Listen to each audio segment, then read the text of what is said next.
The headline of this story could come straight off the radio: the 20-somethings running Ukraine's war machine. In a quiet moment in Kyiv, a young defense ministry employee in her early 20s spent a night on the phone with Danish officials, discovering that thousands of artillery shells earmarked for Ukraine were the wrong type, short-range rounds that would not access the deeper positions of Russian lines. Skipping the usual paperwork, she pressed Denmark to change the Viega, and within weeks she secured 15,000 long-range shells. Her boss, Oleksiy Antoniuk, deputy head of the ministry's cooperation department, said, "If not for her, this wouldn't have happened.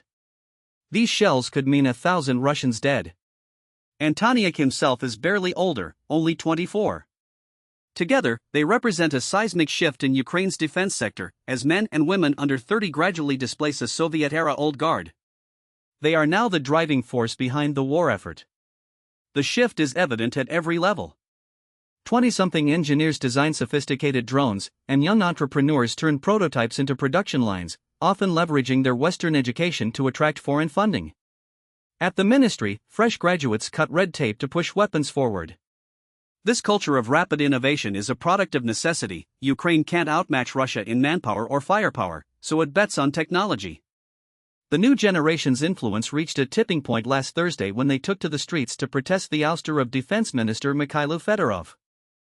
Fedorov, 35, had introduced reforms in weapons procurement and championed a tech-driven war, winning support among younger Ukrainians while angering the older military establishment that ultimately persuaded him to step down. Per Holst, the deputy defense attaché at the Danish embassy in Kyiv who oversaw the delivery of long-range shells, told reporters, "This level of innovation, and the way it's been integrated into Ukraine's fight, wouldn't be possible without these young people." Kyiv's embrace of drone warfare, engineered by dozens of under-30 engineers, illustrates the whole package: startup culture, new tech, and a willingness to question old bureaucratic ways.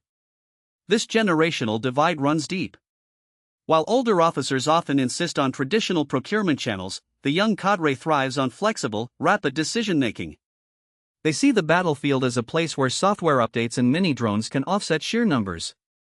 As the war continues, the groundwork laid by these young professionals will shape Ukraine's tactics for years to come.